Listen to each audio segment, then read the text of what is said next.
Salam jumpa lagi bersama saya dalam studi Al-Quran. Studi kita kali ini membahas ayat terakhir dari surah Al-Anbiya. Ini merupakan sebuah telaah logis, sehingga dibutuhkan nalar akal sehat untuk dapat mengikuti studi ini. Nah, kalau kita membuka kitab Al-Quran, surah Al-An'abiyah ayat 112, kita akan menemukan kalimat Allah sebagai berikut. Dia berkata, "Ya Tuhanku, berilah keputusan dengan adil, dan Tuhan kami yang Maha Pengasih, tempat memohon segala permohonan atas semua yang kamu katakan." Nah, umat Islam sangat yakin apa yang tertulis ini merupakan wahyu Allah, ya. Atau dengan kata lain yang tertulis ini adalah kata-kata Allah sendiri, ya, ah, yang disampaikan kepada Muhammad. Berhubung hanya Muhammad sebagai penerima wahyu. Ya, jadi konteksnya itu adalah Allah berbicara kepada Muhammad. Muhammad itu sebagai lawan bicara Allah. Yang tertulis ini itu disampaikan oleh Allah kepada Muhammad. Ya. Nah, jadi itu. Jadi harap dipahami dulu konteksnya. Jadi kalimat di atas itu merupakan kata-kata Allah yang disampaikan kepada Muhammad atau kata-kata Allah yang didengar oleh Muhammad yang kemudian diminta oleh pengikutnya untuk dituliskan. Nah, uh, sekarang saya mau mengajak Anda sekalian untuk eh, berpikir secara logis tentang kalimat Allah ini. Ya, kita akan mencermatinya. Ya. Kalau ditelaah secara logis, maka ditemukan ada dua persoalan di sana. Yang pertama itu terletak pada kata dia. Ya. Nah, yang sedangkan persoalan kedua itu terletak pada apa kalimat pernyataan. Ya Tuhanku berilah keputusan dengan adil dan seterusnya. Ya. Nah, sekarang kita melihat persoalan yang pertama. Siapa yang dimaksud dengan dia itu? Ya. Kalau kita membaca Al-Qur'an dan terjemahannya Departemen Agama RI, ya. Setelah kata dia itu ada kata Muhammad dalam tanda kurung. Itu artinya kata dia ini ditafsirkan sebagai Muhammad, ya. Nah, jadi kata dia itu ditafsirkan sebagai Muhammad. Ini sangat agak aneh karena kalau kita membaca ayat 110, kata dia itu ditafsirkan dengan Allah, ya. Nah, jadi dalam kitab yang sama, setelah kata dia dalam tanda kurung di situ ada Allah. Sehingga artinya kata dia ditafsirkan sebagai Allah. Nah, bagaimana mungkin ya ayat 110 ditafsirkan Allah sedangkan ayat 112 ditafsirkan Muhammad, kok berbeda-beda? Nah, ini sudah agak tidak masuk akal, ya kan? Nah, selain itu juga mari kita tempatkan dalam konteksnya.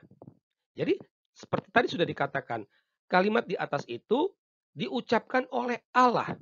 Jadi Allah berkata, dia berkata, dan lawan bicaranya adalah Muhammad. Apakah dia itu merujuk kepada Muhammad? Jelas tidak masuk akal, ya kan? Nah, Muhammad lawan bicaranya loh. Kalau kalau Muhammad yang dimaksud itu adalah Muhammad, maka harusnya Allah berkata, engkau berkata, ya. Jadi bisa dikatakan tafsiran ya, tafsiran ulama Islam bahwa dia itu adalah Muhammad itu salah karena dia di sini bukanlah Muhammad ya.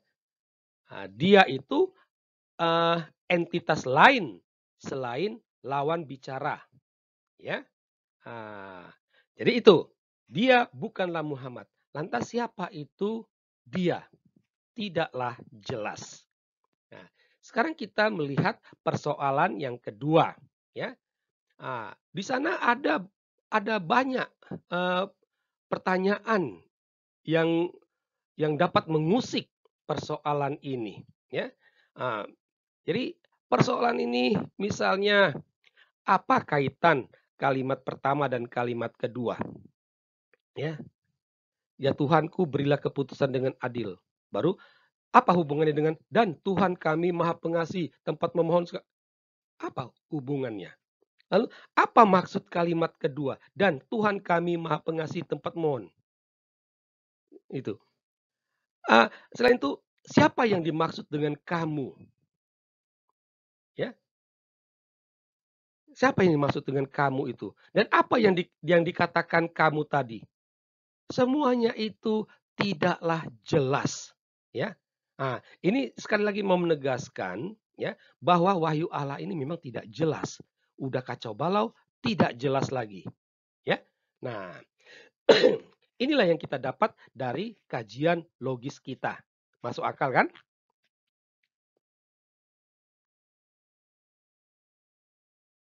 Nah, dari kajian kita di atas, kita dapat menarik beberapa kesimpulan, ya.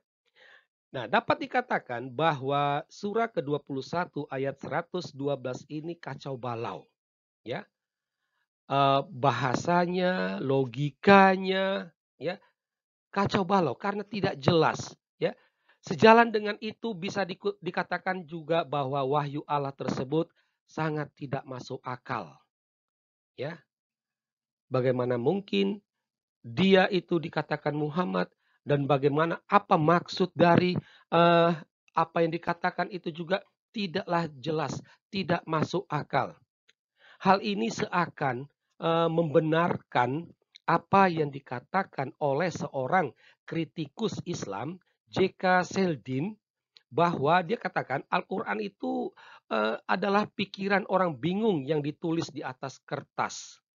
Ya, itu tampak dalam ayat 112 surah Al-An'abiyah ini, ya. Itu benar, sepertinya itu lahir dari pikiran orang yang bingung. Dengan kata lain, J.K. Seldin ini mau mengatakan ayat 112 surah Al-Anbiya atau Al-Quran pada umumnya bukanlah wahyu Allah, ya, ya. Jadi kesimpulan akhirnya kita bisa katakan bahwa surah Al-An'abiyah ayat 112 ini bukanlah wahyu Allah, melainkan rekayasa Muhammad, ya. Pernyataan bahwa Al-Quran sebagai rekayasa Muhammad bukan kali ini saja. Sejak kehadiran Muhammad di Mekah, orang-orang kafir sudah menyatakan hal tersebut. Al-Quran tidak lebih dari rekayasa Muhammad. Nah, demikianlah kajian logis kita atas surah Al-An'abiyah ayat 112.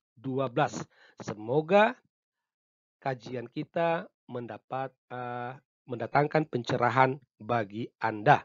Sekian dan terima kasih.